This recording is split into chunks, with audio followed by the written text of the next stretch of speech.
Cuando se calma el bullicio de la ciudad y se van apagando las luces de la casa, se enciende la luz del entendimiento. Desde este momento comienza Puerto de Libros, Librería Radiofónica, programa que contiene todos sus elementos tipo A. Puede ser escuchado por niños, niñas y adolescentes sin la supervisión de padres, madres o representantes. Comienza Puerto de Libros, Librería Radiofónica. Este programa llega a ustedes con el apoyo de Puerto de Libros, Librería de Autor. Consulta todas nuestras ofertas en nuestras redes sociales @Puerto de Libros. Sultana del Lago Editores, empresa zuliana de servicios editoriales. Conviértete en autor. Contáctalos en su página web sultanadelago.com. Bienvenidos a Puerto de Libros, Librería Radiofónica. Les habla Luis Peroso Cervantes, quien de lunes a viernes de 9 a 10 de la noche trae para ustedes este programa a través de la Red Nacional de Emisoras Radio Fe y Alegría. 23 emisoras conectadas para llegar a sus hogares con buena literatura, buenos libros, un poco de ideas para transformar el país y de vez en cuando buenos invitados. En esta oportunidad estoy con un caballero que me ha demostrado su tenaz inteligencia, su manera pertinaz de ver el mundo, y creo que será un excelente invitado para esta noche y para que ustedes puedan disfrutar de una visión un poco diferente a la de los ratones de biblioteca, pero no desprovista de inteligencia y de ese sentido crítico que necesitamos para despertar como ciudadanos. En la noche de hoy estaremos escuchando y compartiendo con el contador, ¿verdad? James Ramos. ¿Cómo estás, James? Bienvenido a Puerto de Libros, Librería Radiofónica. Buenas noches, Luis. Un gusto estar aquí en tu programa. Agradecido por esta excelente oportunidad que nos brindas. James, tú eres presidente del Colegio de Contadores del Estado Zulia. Cuéntanos un poco qué hace un presidente de un colegio de contadores. Sí, desde hace aproximadamente 4 años vengo ejerciendo, luego de un proceso de elecciones, donde salí favorecido con el voto de la mayoría de los contadores del Estado Zulia. Vengo ejerciendo la presidencia del Colegio de Contadores Públicos. Bueno, sin duda que el gremio tiene muchas facetas, Cervantes. El gremio tiene una faceta que es yo considero que el tema medular de las gestiones gremiales tienen que ver con la capacitación.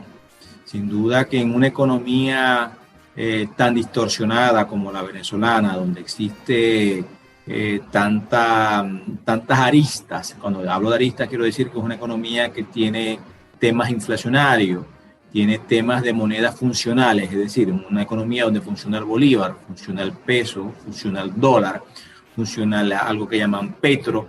Entonces, bueno, todo este tipo de operaciones que distorsionan, que son muy distintas a una economía normal, obligan al profesional de la contaduría pública a estar capacitado para tener respuestas adecuadas a todo lo que son los contribuyentes o al sector empresarial a la cual le presta servicio. Entonces, esto obliga. La primera función que tiene un presidente de gremio es tratar de llevar las mejores prácticas profesionales a la mayor cantidad de colegas posible que se encuentran ávidos de capacitación de distintos temas tributarios, financieros, laborales. Recordemos también, Cervantes, que el perfil del contador público ha cambiado en los últimos años. Hace 30, 40 años atrás, el contador público era un tenedor de libros. Hoy día no es el caso. Somos un profesional totalmente mucho más robusto, mucho más completo. Pero siguiendo, para responder tu pregunta, bueno, además de la capacitación, tenemos actividades que tienen que ver con el tema de la seguridad social. Buscar mecanismos que le permitan al contador público que trabaja bajo libre ejercicio, que de pronto no tenga un seguro, algún tipo de herramienta para poderse atender médicamente él y sus familiares. Tenemos también actividades deportivas que son sumamente importantes, actividades de recreación. El colegio, además de actividades sociales, actividades de reconocimiento. Entonces, todo este tipo de actividades son encabezadas por por el presidente del colegio, y algo que es muy importante, que es la defensa gremial. Entendiendo que la defensa gremial es un papel que es en defensa de los contadores públicos, en atención a los contadores públicos, es decir, proteger los espacios que tiene el contador público de sus actuaciones, que su espacio laboral no sea invadido por otras profesiones y que sus actuaciones y sus criterios sean respetadas por los distintos niveles de gobierno que existen en el país. Así muy sucintamente te puedo hacer un resumen de lo cuales son las funciones del presidente del Colegio de Contador Público. James, ¿en qué año naces tú? Nací en el 76. En el 76, o sea que eres hijo de ese boom petrolero de los años 70, de esa Venezuela saudita. Tienes ese sello que Carlos Andrés le impuso a las empresas venezolanas, el Maravén, el Pequibén, en ese mismo lote, en esa misma Venezuela naciste, pero me hace preguntarte, ¿en qué momento te sentiste venezolano? ¿Cuál es tu primer recuerdo de la existencia de Venezuela como país? Si lo tienes o si tienes algún otro recuerdo que te haga acercarte a tus primeros rasgos de identidad. Mira, tú sabes que lo que asumimos posiciones gremiales, sin duda llevamos un gen que es el deseo de solucionar, el deseo de servir, la vocación de servicio. Y esa vocación de servicio pasa sin duda por un principio que yo creo que es elemental, que es el bien común. Y ese bien común atraviesa por la sensibilidad de mejorar un país. En ese instante donde tú tienes esa vocación de servicio y estás claro que existe un proceso para hacer el bien común y que debe ser como una regla de vida el bien común, tú empiezas a enamorarte de tu país. En el momento en el que tú ves algún tipo de injusticia, algún tipo de desigualdad, allí tú comienzas a enamorarte de tu país porque comienzas a generar pensamientos de liberación, de igualdad. Entonces, ahí uno se va enamorando de su país y comienza a ver escenarios sumamente distintos. Uno comienza a dejar de ser parte del problema y comienza a ser parte de las soluciones de los problemas. Entonces, pero eso es algo que es un despertar, Cervantes, es algo que es un poquito difícil de definir, pero es un despertar desde muy chico, desde muy joven, de sobresalir, de ayudar, de brindarte, de dar, y desde allí tú te empiezas a tomar parte de amor al país. Y existen fases en tu vida que yo creo que son importantes, que ratifican un poco ese proceso. Te coloco un ejemplo. Cuando tú sales por primera vez del país y tú te das cuenta que existen otras formas de vida, otras culturas, o cuando tú vas a un país y te das cuenta que están asfaltando una carretera a las 12 de la noche para que tú en el día puedas pasar por la carretera y no causarles trauma. Cuando tú vas a otro país te das cuenta que el correo llega a tu puerta y te coloca un celular o un televisor en el frente de tu casa y no desaparece, y puedes pasar 3 días y el televisor sigue allí en el frente de tu casa y tu casa ni siquiera tiene cerca. Tú dices, yo tengo que hacer muchas cosas por mi país. Entonces, ese ser venezolano nace de un poco de ese sentido de mejorar las condiciones de vida, no solamente de uno, sino de un colectivo que las requiere. Una tercera forma de sentirse parte de Venezuela es cuando tú escuchas a sus líderes, tú cuando haces empatías con los líderes, cuando tú empiezas a escuchar esos discursos nacionalistas y no nacionalistas, tú empiezas a entender que tienes que formar parte de esa, no sé si llamarla ideología o filosofía, de amar a tu patria. Entonces tú comienzas a irte formando, de ahí que empieza todo el fogueo, que es la escuela escolástica, todo ese proceso de formación, que sin duda de una u otra forma también te va influyendo. Algunos que otros docentes que en la carrera te impulsan de una u otra manera a generar ese gen de amor a la patria. Eso yo creo que son muchos factores, no hay un hecho específico, pero sí creo que son muchos factores que se van presentando en el vivir y van reformando. Es como el catolicismo.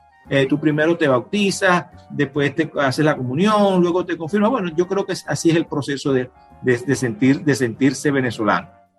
Mira, esta generación nacida en los 70 me parece muy curiosa, pero yo siempre voy echándole la culpa a los que nacieron en los 60 y a finales de los 50 de cierta modorra patriótica, de haber estado imbuidos en las nubes de la prosperidad en los años 80 y ni siquiera haber percatado que había sucedido un viernes negro o que la economía se estaba yendo al garete, sino hasta que de verdad la necesidad tocó su puerta. Pero tú tenías 17 años cuando se da el golpe de Estado.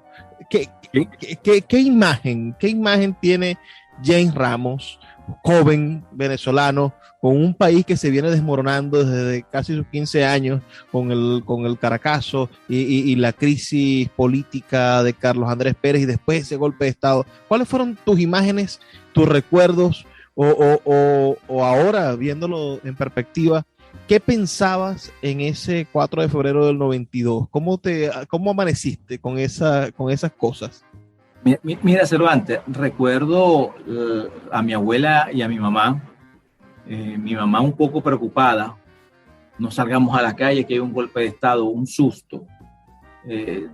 Tal vez mi mamá no vivió los temas de la dictadura, pero recuerdo a mi abuela que decía un golpe, que ella justificaba un poco ese proceso de golpe, porque el golpe era como que, bueno, ahora sí van a saber lo que es bueno, ahora sí va a existir un orden. Uno a esa edad, ya uno metido un poco en los temas de pronto apasionados de la política, tiene una posición distinta, porque ya uno que estaba en ese proceso de salir de ser estudiante y convertirse en trabajador, veía de pronto truncado las posibilidades de entrar a las universidades, o veía como una palanca entraba más fácil que otro, o optar a algún trabajo, si no tenías algún padrino no podías entrar. Ya uno venía en un proceso de descomposición del sistema actual. Pero sí recuerdo perfectamente ese día, Cervantes, cómo mi mamá estaba un poco preocupada y mi abuela decía, bueno, no cantaba victoria, pero decía, bueno, esto va a mejorar, porque en los tiempos de la dictadura las cosas mejoraban. Y usaban una frase que tú debes conocer: uno no podía salir ni al frente sin franela, sin camisa, decía mi abuela, porque pasaban las policías y te hacían que te cambiaras o que ingresaras a tu casa. Entonces, bueno, fue un proceso, fue un parto, lo que nosotros fuimos vedores de un parto que se dio en el país, motivo de una explosión de la desatención que hubo a un pueblo, a unos ciudadanos que estaban haciendo unos reclamos y que no se atendieron a tiempo, Cervantes. Vamos a hacer una pausa, James. Son solamente 2 minutos y ya vamos a empezar a investigar en tu vida el por qué estudiar contaduría y de qué manera te has involucrado con la acción política y social de la ciudad de Maracaibo. Si ustedes quieren dejarnos sus comentarios, pueden hacerlo al 0424-672-3597, 0424-672-3597 o en nuestras redes sociales, @librería radio en Twitter y en Instagram. Son solo 2 minutos y ya volvemos con más de Puerto de Libros, Librería Radiofónica. Escuchas Puerto de Libros con el poeta Luis Peroso Cervantes. Síguenos en Twitter e Instagram como @librería radio.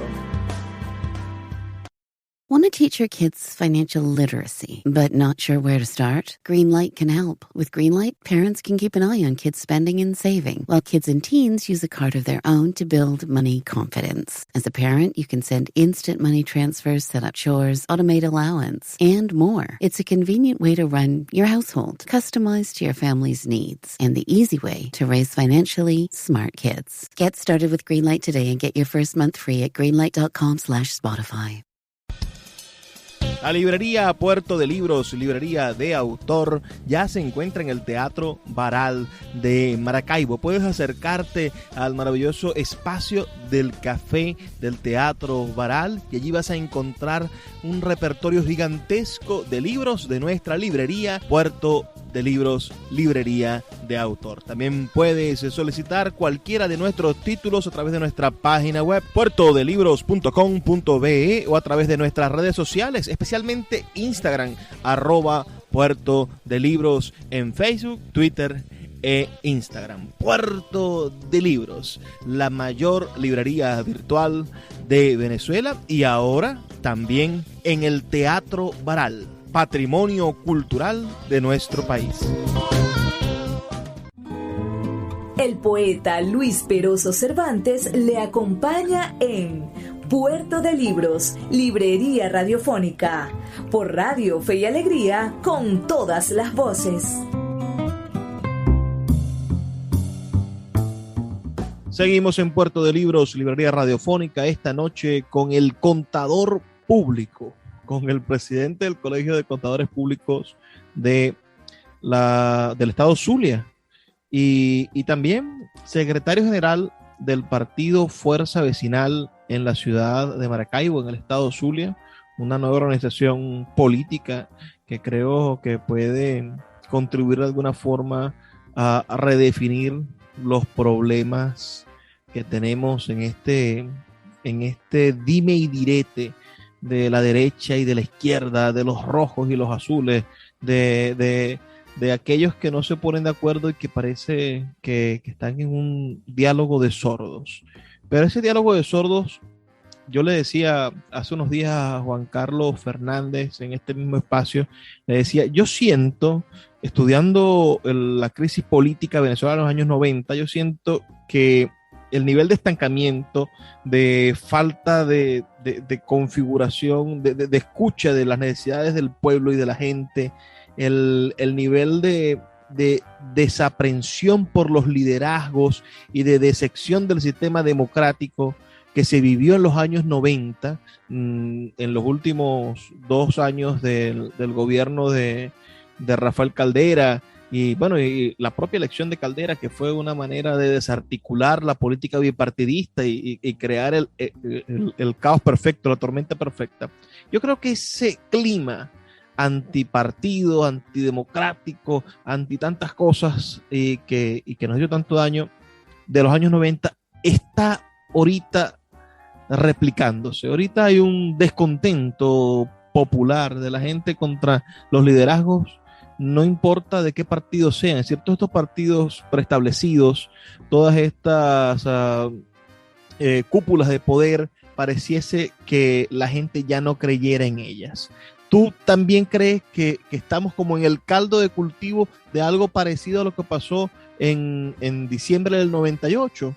De que la gente vote o consiga expresar o esté esperando el nacimiento de un nuevo caudillo. ¿Qué crees tú que está pasando? ¿Sí estamos en coincidencia? ¿20 años después se repiten los tiempos? Fíjate, Cervantes, yo no tengo la misma apreciación o no la veo de forma tan radical como tú lo observas. Para que exista ese escenario tiene que haber un intérprete, y ahorita no existe un intérprete en Venezuela. Existe un gobierno que a pesar de las grandes dificultades ha inventado el concepto de inversión social, que sencillamente son programas o misiones que lo que hacen es ponen al venezolano en un estado de dependencia del gobierno y protegiéndose. El gobierno lo que logra es protegerse él, no proteger al pueblo, sino protegerse él de una embestida, de un alzamiento, de una manifestación. Pero no existe un intérprete de lo que quiere Venezuela. En distinto a aquellos años que tú hablabas, el 4 de febrero, el expresidente Rafael Caldera, 2 veces presidente Rafael Caldera, entendió el mensaje, hizo conexión con el ciudadano y le decía en su discurso al Congreso algo así que cómo le piden al pueblo que aplauda la democracia, palabras algo así parecidas, que se inmole ante la democracia cuando la democracia no es capaz de darle de comer al pueblo. Entonces, el Caldera pudo interpretar, y desde ese momento Caldera se convierte en el número 1 de las encuestas para la presidencia. Pero entonces en estos momentos no tenemos ese interlocutor. Primero, esto es un proceso un poco difícil, porque es como cuando tú vas a una competencia y tú vas a un equipo. En un equipo tú tienes gente que corre muy duro, o coloquemos otro ejemplo, un equipo de béisbol, tú tienes gente de fuerza, que es el cuarto bate, gente que choca la pelota, que es el primer bate, gente que corre mucho. Entonces, el equipo tiene que entender en qué momento le toca el turno a cada uno. Y mucha gente, o muchos políticos de aquel entonces, se dieron cuenta que Caldera fue el intérprete natural de lo que fue el golpe al Estado, diciendo, no es algo contra Pérez, es algo en contra de las medidas de Pérez, del sistema que estaba prácticamente en su etapa final agonizando, un tema de corrupción enorme que se debe recordar, un tema de valores de lo que debe ser el valor que debe tener, los valores que debe tener la familia presidencial, el ejemplo que se debe dar, también estaba fallando. Entonces, bueno, sencillamente salió este presidente Caldera y pudo interpretar en ese mensaje y hizo una conexión. En los actuales momentos no hay líderes que tengan esa conexión a nivel nacional. Pueden haber líderes locales en las regiones, en los municipios. Por colocarnos un ejemplo, tocaba mencionar a Juan Carlos. Juan Carlos es un líder que ha interpretado el sentir del maravino. Pero en Venezuela tú te das cuenta que no existe esa posibilidad, sino muy por el contrario, lo que existe es una lucha de liderazgo, de lo que se quiera hacer. Y sobre todo el tema de que no existe una profundidad entre los dirigentes políticos de la actualidad. Yo creo que eso es uno de los grandes problemas que tiene nuestra posición. Cuando tú te das cuenta que el discurso de los líderes nacionales simplemente se basa en sacar al presidente actual y no existe un programa, no existe una filosofía, no existe un discurso económico, una que generen una alternativa. Entonces tú te das cuenta que hay una carencia de retórica para hacer conexión con el pueblo. Sí, lo que existen son candidatos más que todo de marketing, de imágenes, pero no existe un sustento, algo que diga, bueno, este candidato nos está brindando esta alternativa y la alternativa consiste en, hoy día no existe. Mientras esos escenarios no se den, yo creo que es muy difícil que lleguemos a esa situación. Con esto no quiero negar, Cervantes, que existe una situación económica sumamente dura, que golpea, que afecta, que la gente quiere manifestar, pero no hay el detonante, no hay la chispa que logre ese impulso. Mira, cuando hablaba sobre el problema de los liderazgos, me recordaba un atributo que le aplicaban a Juan Guaidó, ¿no? Cuando estaba este diputado siendo nominado a ser presidente de la Asamblea Nacional, una de las cosas que decían como si fuese algo trascendente es que es joven. Es decir, el mayor atributo que tiene, su mayor condición o contribución a la causa es que es joven. Entonces, así sucede con más de un diputado o con más de un candidato a concejal en el día de hoy. ¿Cuál es su propuesta? Bueno, es llevar la juventud al consejo municipal. Bueno, pero la juventud es algo que poco significa en el contexto político. Pensemos que este es un año electoral y que nos estamos enfrentando a un dilema que a mí me parece absurdo. La oposición esa que tú nombras, que solamente tiene como objetivo oponerse, ha decidido crear o replicar la estrategia de la manito, ¿no? De la mesa de la unidad democrática que hace tiempo que no existe, y ha impuesto a tabla rasa que solamente se puede ser opositor al gobierno si pertenece a ese grupo del G4. ¿Cómo interpretas? Yo particularmente soy de los que piensa que el problema está en ambos lados, ¿no? Que tanto la voz oficial como la voz de la oposición, ambas representan un establishment de poder, representan el status quo y se necesitan mutuamente, y que el resto de la gente estamos en el medio silenciados. Pero tú, ¿cómo lo interpretas? ¿Cómo ves estas jugadas en las cuales no hay una unidad opositora, hay 13,000 candidatos inscritos y la mayoría son de la oposición, no hay mecanismos democráticos para encontrarse y para darle voz a la gente?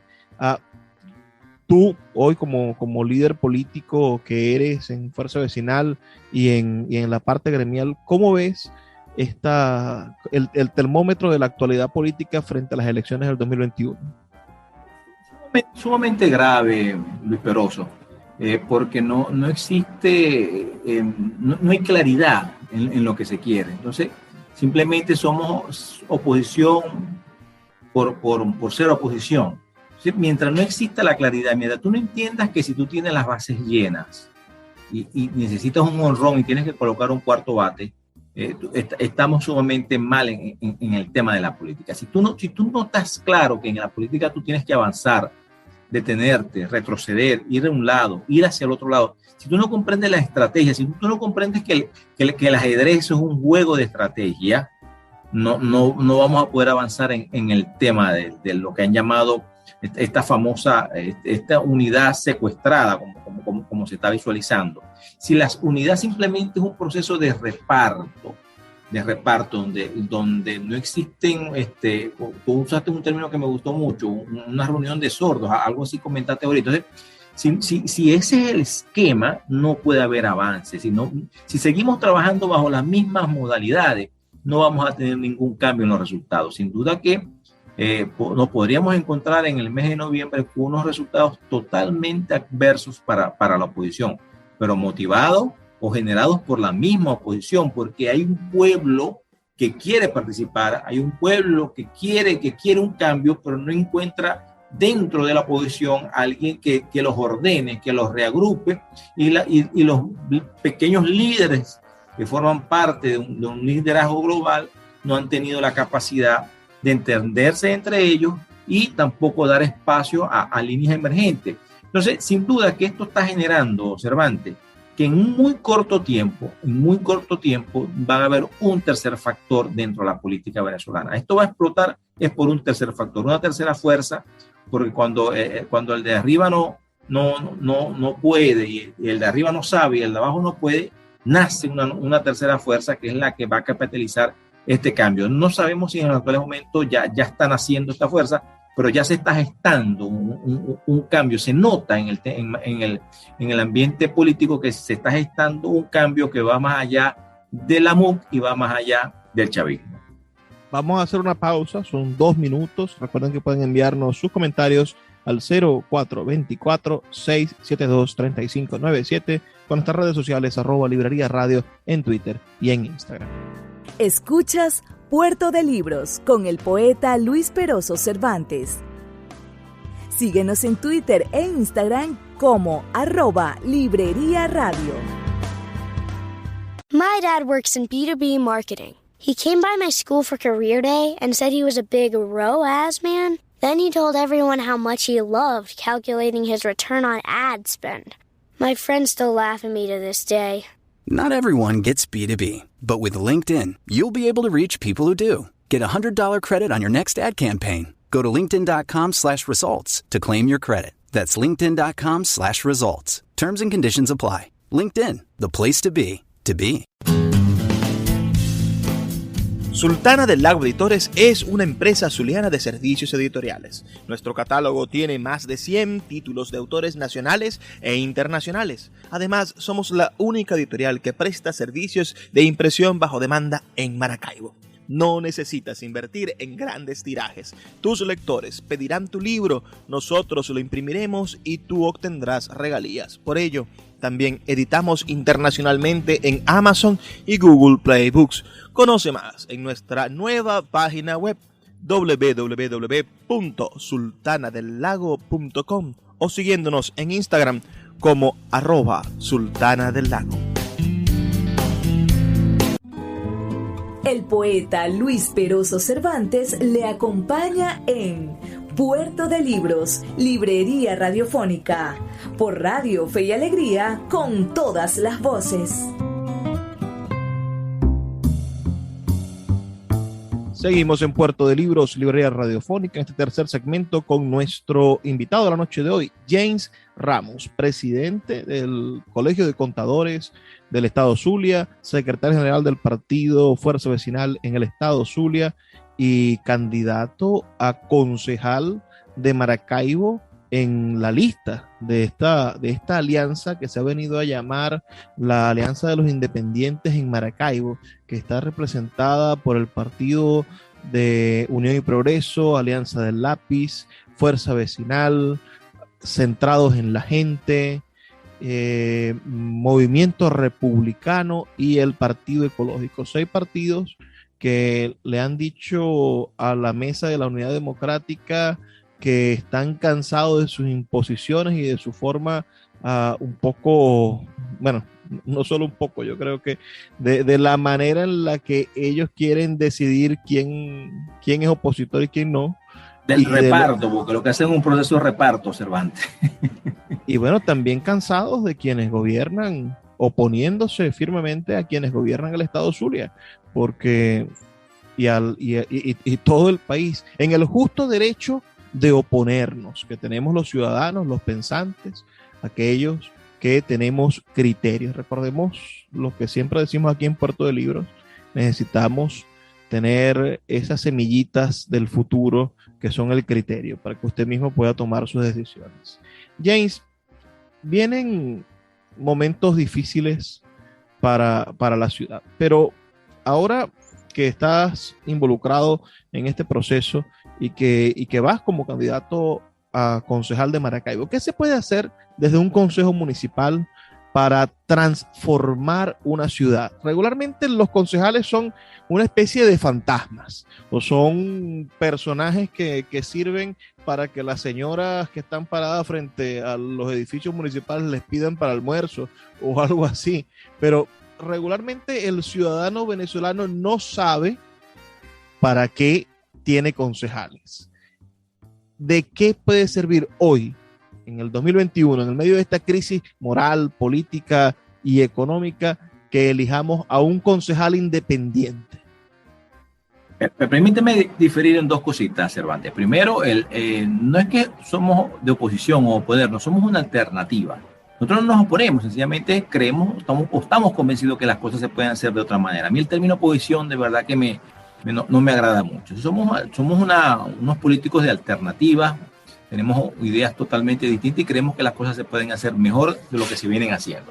En el tema del papel del concejal, mira, el concejal son unos legisladores municipales, vamos a decirlo, vamos a usar este término, y sin duda que tienen mucha responsabilidad de las situaciones que vive el municipio como tales. Son garantes de los servicios, son garantes de las ordenanzas. Por colocar un ejemplo, una de las propuestas que nosotros deberíamos llevar o que vamos a llevar a la próxima Cámara Municipal es la discusión de una nueva ordenanza municipal que tiene que ver con el impuesto a las actividades económicas. Nosotros tenemos que evaluar la actual ordenanza y sobre todo que esta ordenanza sea ajustada a lo que establece la ley. Es decir, que sea una ordenanza que esté en afinidad con la ley orgánica del Poder Público Municipal para el pago de los impuestos. Y no solamente el impuesto a las actividades económicas, sino así lo que tiene que ver con el impuesto a la publicidad, el impuesto a los inmuebles, entender que existe una Venezuela que ha cambiado, que tú te recuerdas aquella cuña que decía el petróleo es de todos. No, hoy día no. Hoy día el petróleo eres tú. Entonces, ese quiebre de la economía petrolera rentista a una economía que ahora es totalmente distinta, que se maneja, que el principal ingreso de las alcaldías son los impuestos, pero ese impuesto tiene que ser evaluado, tiene que ser estudiado a través de una ordenanza y tiene que ser discutida con quiénes, bueno, con quienes son los afectados, con los legítimos interesados, que son las distintas cámaras, que son los contribuyentes, con los profesionales que hacen vida en el tema económico, los economistas, los administradores, los contadores, y poder evaluar y crear una nueva ordenanza, que la ordenanza nace lo que es la cultura tributaria. Y cuando hablamos de cultura tributaria, estamos hablando del deseo de generar esa sensación al contribuyente que el pago de ese impuesto de una u otra manera va a recibir una retribución el día de mañana. Pero tenemos que evaluar todos los impuestos que se están cobrando en el municipio de Maracaibo, porque nos encontramos en un esquema de voracidad fiscal, nos encontramos con unos impuestos que son confiscatorios y que sin duda de no atenderse ya los próximos meses, el tema de la informalidad y el tema de la evasión fiscal cada día va a ser peor. Entendamos que son dos conceptos totalmente distintos.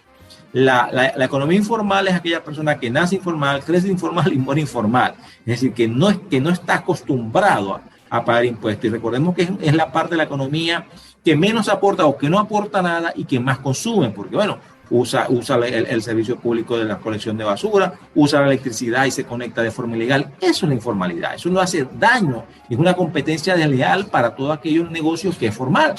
De igual manera, Cervantes, lo que es la evasión. La evasión es aquel contribuyente que en vista que no puede seguir pagando impuestos, porque no existe una armonización dentro de lo que son los impuestos municipales y lo que son los impuestos nacionales, se vea obligado, escúchese bien, se vea obligado a pagar, a no facturar o a generar algún tipo de venta no legal, pero puede subsistir y puede hacer sobrevivir a su negocio. Otro tema que tendríamos que atacar tiene que ver la cantidad de canchas deportivas y de plazas que se encuentran en Maracaibo. Nosotros tenemos que crear un gran plan de trabajo cultural, deportivo, social, involucrar a las escuelas, involucrar a las universidades, involucrar a una cantidad de nóminas que existen en estas alcaldías, una cantidad de docentes que necesita, que tiene la posibilidad de ayudarnos a las distintas iglesias que puedan participar en lo que debe ser el sábado cultural y el sábado o el domingo cultural deportivo para Maracaibo. Nosotros tenemos que activar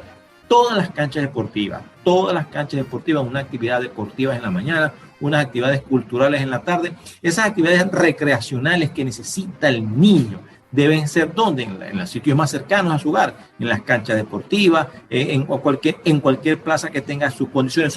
El concejal tiene muchas cosas que hacer y nosotros llevamos bastante propuestas para el tema. Uno de los temas que más me preocupa tiene que ver con la arborización.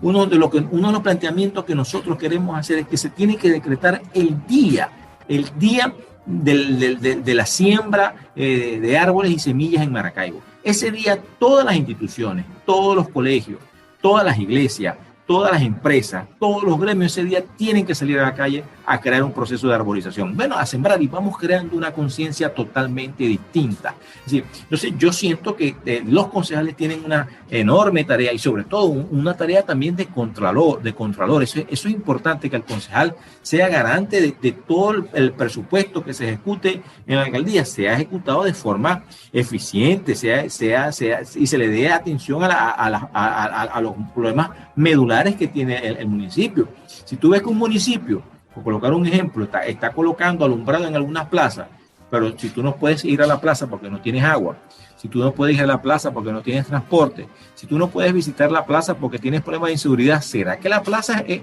el problema primordial del municipio? Entonces, tenemos que entender, tenemos que hacer un análisis profundo, tenemos que hacer que la gente participe y discuta el presupuesto. Esto siempre se discute en temas electorales, pero cuando se llega al gobierno no se ejecuta. Esto es el chistecito viejo, aquel de que es el lobo. Cada vez que hablamos de que estamos en campaña, hablamos de descentralización, pero cuando convertimos en gobierno solamente hablamos de centralizar. Es el lobo. Es el lobo. y resulta que son el lobo disfrazado. Señores, desconfiar de los políticos es un buen oficio. Yo siempre les he dicho que cuando llegara el tiempo de campaña, a los políticos que pasaran por aquí les iba a preguntar: ¿qué libro estás leyendo? James Ramos, ¿qué libro estás leyendo en este momento? Mira, Cervantes, yo normalmente estoy ahorita leyendo uno de Nixon y tengo en mi escritorio otro de Mao Zedong. El de Mao Zedong no lo he comenzado, el de Nixon lo estoy terminando. De verdad que me gusta leer más que todo temas así como Los Allende, Vidas de Rafael Caldera. Son los libros que me causan más... Me gustan, son los que más me llaman la atención. Libros de autoayuda siempre son necesarios. Este psiquiatra que fue el director de la Vinotinto, se me escapa ahorita el nombre. De verdad que me gustan mucho los libros que son bastante motivacionales, porque te hacen una reflexión interesante de que la gente vive culpando a los demás. Es decir, yo no tengo un carro porque el gobierno, yo no tengo una casa porque mi papá no me dio. No, prácticamente tú decides lo que tienes que hacer, y de verdad que esos temas son bastante interesante. Pero ahorita te prometo que mañana comienzo el de Mao Zedong, lo tengo ya en mi escritorio, lo preparé para darle inicio con el lunes lectura, y estoy terminando el de Richard Nixon. Wow, pero qué pase, qué manera, qué secreto mensaje habrá allí entre el Richard Nixon, el presidente norteamericano electo con mayor popularidad, y también el primero en renunciar a su cargo por una investigación de actos de abuso de poder, ¿no? aquella cosa del plan McNamara, de las escuchas telefónicas, y del otro lado a un totalitario como Mao Zedong. Nosotros le hemos dedicado algunos programas a Mao Zedong, que además escribía poesía. Habría que ver qué resultado sale en nuestro amigo Jens Ramos, presidente del Consejo de Contadores, del Colegio de Contadores del Estado Zulia. Me voy a robar este último minuto para comentar el hecho de que hay que escuchar a las terceras voces. Hay que darnos la oportunidad de preguntarnos en nuestros circuitos, en nuestras ciudades, en nuestros pueblos. Yo sé que en todo el país suceden cosas como esta. Pregúntese usted, cuando vea al candidato del oficialismo, dice, este es el del PSV, este es el candidato que está con el oficialismo nacional, y busque al candidato de la Mesa de la Unidad Democrática y vea, le diga, este fue el que estableció el G4. Ahora pregúntese, lo invito a preguntarse, ¿qué otro candidato está en mi ciudad, en mi sector, en mi plaza, a mi alrededor, que ofrece una propuesta diferente a estas dos que tienen más de 20 años debatiendo en un sinfín, en una interminable enemistad? ¿Quién puede ser la idea disruptiva, la idea que marca la diferencia? Vamos a hacer una pequeña pausa, son solamente 2 minutos y ya volvemos con más de Puerto de Libros, Librería Radiofónica. Escuchas Puerto de Libros con el poeta Luis Peroso Cervantes. Síguenos en Twitter e Instagram como @Librería Radio. El poeta Luis Peroso Cervantes le acompaña en Puerto de Libros, Librería Radiofónica, por Radio Fe y Alegría, con todas las voces.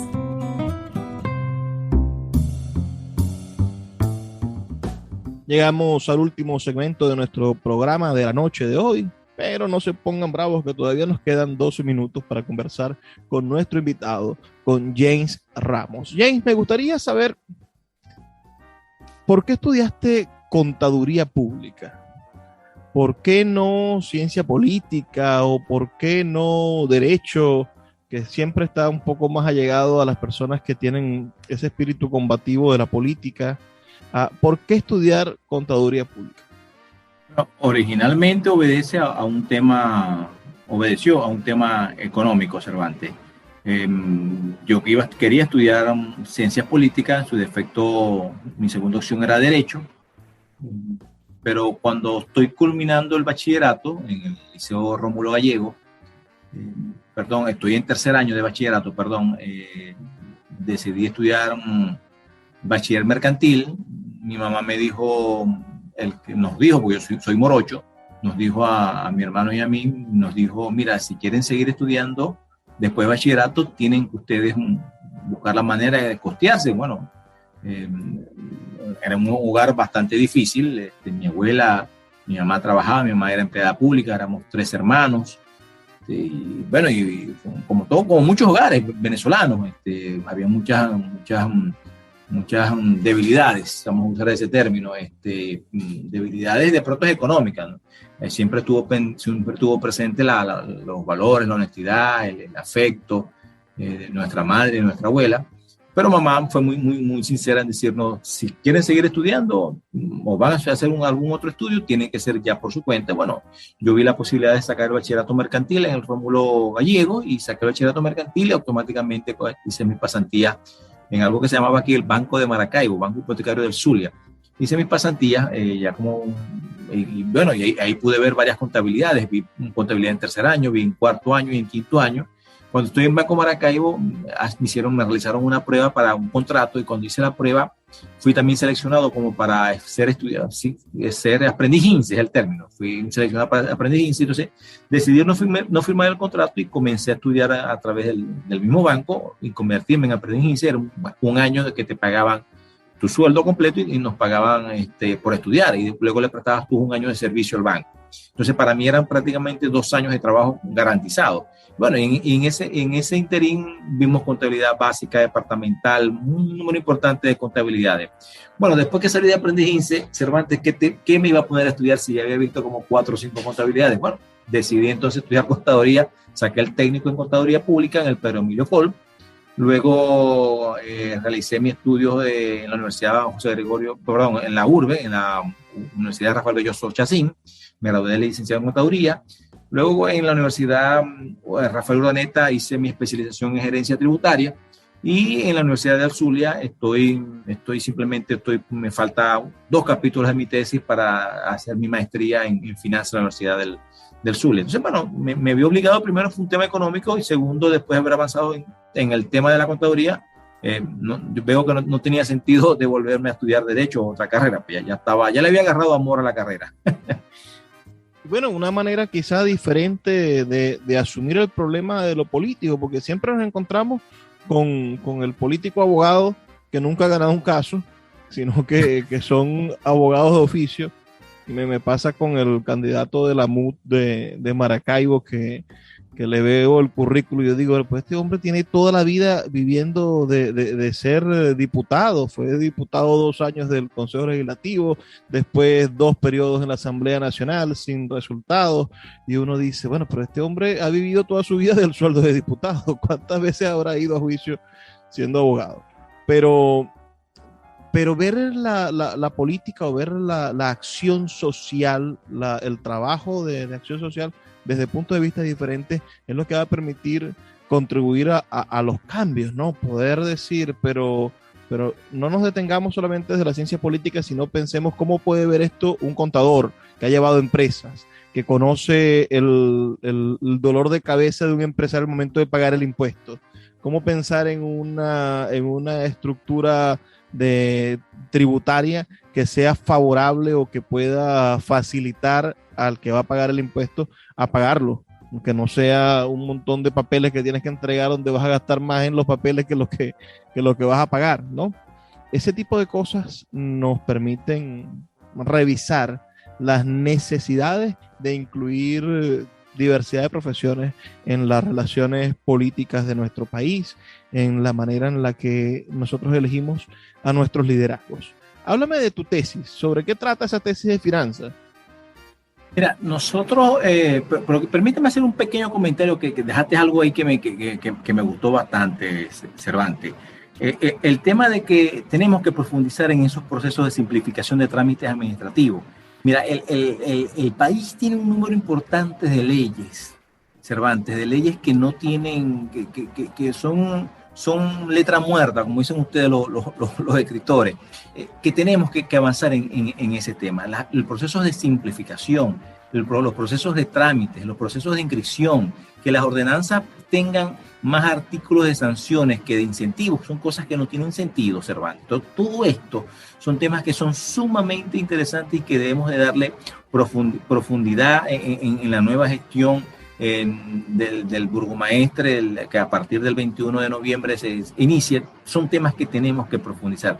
Tratar que el ejercicio de ser empresario sea mucho más fácil. Entender que cuando yo agarro un negocio y yo cierro un negocio y lo multo, prácticamente estoy obligando al consumidor a que vaya al buhonero a comprar, y estamos cometiendo graves errores.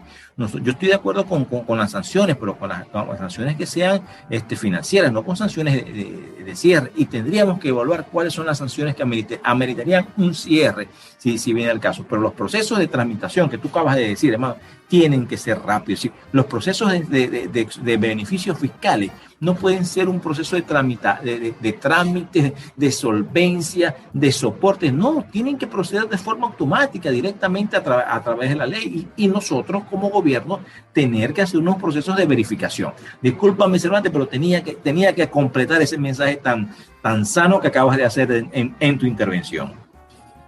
Ahora, James, en los minutos que nos quedan, me gustaría, primero te pregunté por tu tesis, ¿de qué trata esa investigación que estás haciendo en este momento? La tesis habla, o es una investigación sobre los que son los nuevos sistemas de financiamiento que debe tener el sector empresarial en economías de crisis. Es decir, podemos evaluar en dónde poder ubicar el dinero. Hay gente que le tiene mucho miedo a lo que son las monedas llamadas Bitcoin.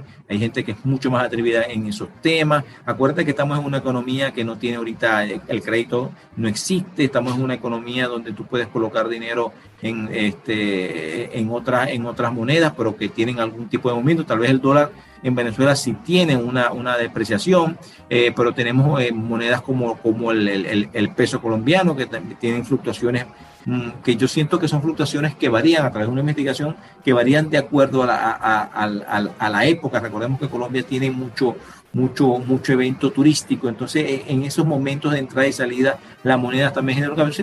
Estamos investigando sobre el tema de dónde poder invertir los recursos, o de dónde sacar algún tipo de financiamiento e inversión para el sector empresarial en Maracaibo. Insisto en esto, ¿no? Una de las primeras ideas que tenía yo sobre la profesión de los políticos era la decepción que mi mamá sufrió con Claudio, se me olvidó el nombre, Claudio Fermín. Mi mamá quería votar por Claudio Fermín cuando yo era un niño, en los años 90 yo era un niño y ella quería votar por él, hasta que Oscar Llanes lo entrevistó y le preguntó que de qué vivía, y Claudio Fermín respondió con aquel cinismo que va a quedar para la historia de la política, que él vivía de sus amigos. Y encontrarnos con personas que ahorita están abocadas a la política, pero desde su profesión, que viven de su trabajo, que no están buscando el cargo político para sobrevivir, creo que es algo notable. Y en ese sentido, ustedes han venido hablando de algo que me parece maravilloso, la idea de una generación emergente en la política.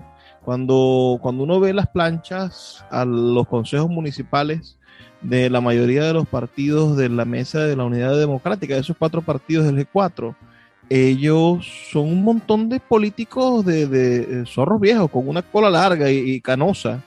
Y yo digo, bueno, esta gente tiene 4 años, por lo menos en Maracaibo, sin gobernar, sin estar en el Consejo Municipal, 4 años, como diría la gente en el pueblo, ¿no? Pelando, ¿no?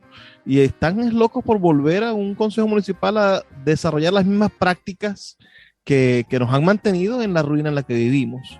Pero me agrada escuchar que gente como la de Fuerza Vecinal, como esta alianza independiente que se ha configurado en Maracaibo con estos 6 partidos, hablan de una generación emergente, de una nueva generación de políticos, de personas que están comprometidas con la acción social, cultural y económica de la ciudad, pero con un nuevo rostro. ¿Podrías definirme un poco esa generación emergente de políticos, James? ¿Podría qué? Disculpa. Definirlo un poco. Bueno, sí, el problema es que es una nueva generación que nace comprendiendo lo que fue bueno ayer y lo que es bueno hoy, pero también comprende lo que no funcionó ayer y lo que no está funcionando hoy.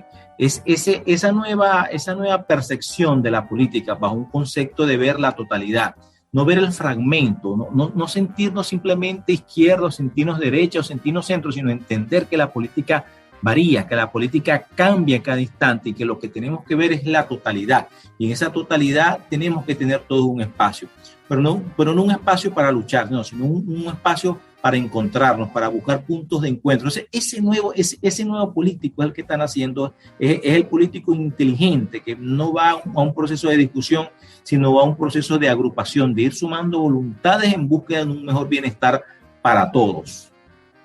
Señores, se ha terminado este programa de la noche de hoy. Agradecido por sus comentarios. Pueden enviarlos al 0424-672-3597, 0424-672-3597. James, danos tus redes sociales, ¿dónde podemos escucharte, seguirte, conocerte? Todas mis redes sociales, todas, Instagram, Facebook, Twitter, son @JamesRamosAriza. Bueno, James Ramos Ariza. Ya escucharon a nuestro amigo James Ramos, secretario general, de Fuerza Vecinal en el estado Zulia, presidente del Colegio de Contadores del estado Zulia y candidato a concejal por la ciudad de Maracaibo en el voto lista de esta alianza de 6 partidos independientes, de esta generación emergente de políticos. Y la próxima vez que usted vea a un candidato, pregúntele, señor, ¿cuál libro está leyendo? Porque de esa manera sabremos si vale la pena seguir escuchándolo. Y aunque hoy fue dedicado un poco al mundo de la política venezolana, yo les recuerdo que, por favor, sean felices, lean poesía.